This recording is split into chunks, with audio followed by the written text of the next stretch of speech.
Have you ever wondered how your computer screen works? The magic begins when electrical signals transform into a visual spectacle. Digital displays like LCD and LED screens receive signals that are converted into images. Analog displays like CRT monitors need additional work to convert signals into visuals. Pixels are the smallest artists on your display canvas, adjusting the intensity and combination of red, green, and blue subpixels to create colors. LCD uses liquid crystals and a backlight to illuminate the display, while LED uses LEDs as backlights. OLED displays have self-lit pixels, providing deeper contrast. Display rhythm is determined by refresh rate and frame rate. Resolution is the number of pixels displayed, with higher resolutions providing sharper images. Some have touch-sensitive layers for interaction. The display controller processes signals for the display. So, whether digital or analog, the principle remains the same, converting electrical signals into visual information. But how do these signals become images we can perceive? Let's delve into the magic of pixels and colors. Picture a digital canvas filled with tiny dots, pixels. These pixels consist of subpixels, typically red, green, and blue. Picturize them as tiny light bulbs, glowing in their respective colors to create a spectrum of shades. They light up together at full intensity to produce white, and when switched off, we see black. By adjusting their intensity, we create different colors. If red and green light up, but blue stays off, we get yellow. The intensity of subpixels plays a role in shades like light pink or dark green. The combination and intensity of the subpixels work in unison to create the colorful images we see on our displays. This process happens so swiftly and seamlessly we just see the end result, a vibrant image. With millions of subpixels changing their intensity, your screen creates the images you see. Now, let's dive into the different display technologies that make this magic possible. But that's a story for the next chapter. The magic behind these colorful pixels lies in the technology used in the display. Let's take a quick tour of display technologies, starting with LCD or liquid crystal displays, which operate by using liquid crystals to control light passage through each pixel and are backlit by LEDs. Next, we have LED displays like LCDs, but they use light-emitting diodes for backlighting, resulting in greater energy efficiency and color accuracy.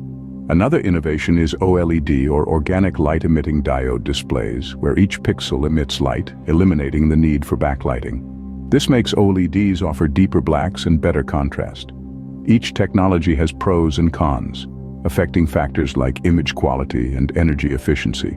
For example, while LCDs are affordable, they struggle with true blacks. LEDs provide better color accuracy but are costlier, and OLEDs offer the best contrast but may suffer from screen burn-in. So, when selecting a display, understanding these characteristics can guide your decision. So next time you look at your screen, you'll know a little more about the magic that makes it all possible. Ever heard of refresh rate and frame rate? They're crucial for smooth motion on your screen. The refresh rate, measured in Hertz, Hz, is how often your screen redraws an image.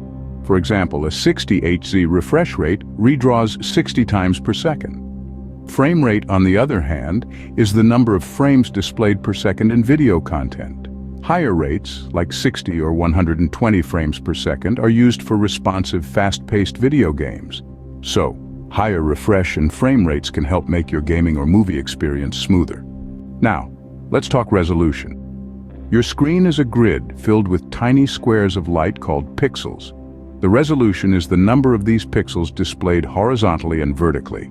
For example, a full HD screen has a resolution of 1920 by 1080. More pixels equal more detail in the same screen space, resulting in a sharper image. A 4K screen has 4 times the number of pixels than a standard HD one, hence the clearer image. So, the higher the resolution, the sharper and more detailed the image. Ever thought about how your smartphone screen responds to your touch? Welcome to the fascinating realm of touchscreens and signal processing. Touchscreens have transformed our interaction with devices, be it smartphones, tablets, or car navigation systems. How does this magic happen? Let's explore. The most common touchscreens are capacitive and resistive. Capacitive ones work by sensing the electrical conductance of your skin. Resistive ones consist of two layers separated by a tiny gap. Pressing down connects the layers, signaling a touch. These touches are transformed into actions by display controllers and signal processing. The display controller is like a conductor, converting signals a format the display understands. It takes raw data from the screen, translates it into coordinates, which then determine what action to take. This process, though complex sounding, happens incredibly fast. From touch input to signal conversion, these processes happen in the blink of an eye, making your interaction with the screen seamless. So, there you have it. We dipped into the journey of an electrical signal to visual data on your screen, discussing input signals and pixel formation. We also touched on display technologies such as LCD, LED, and OLED, as well as concepts including refresh rate, frame rate, and resolution. We briefly explored touchscreens and signal processing. Next time you look at your screen, remember the complex processes and technologies that allow you to enjoy your favorite movie, game, or cat video.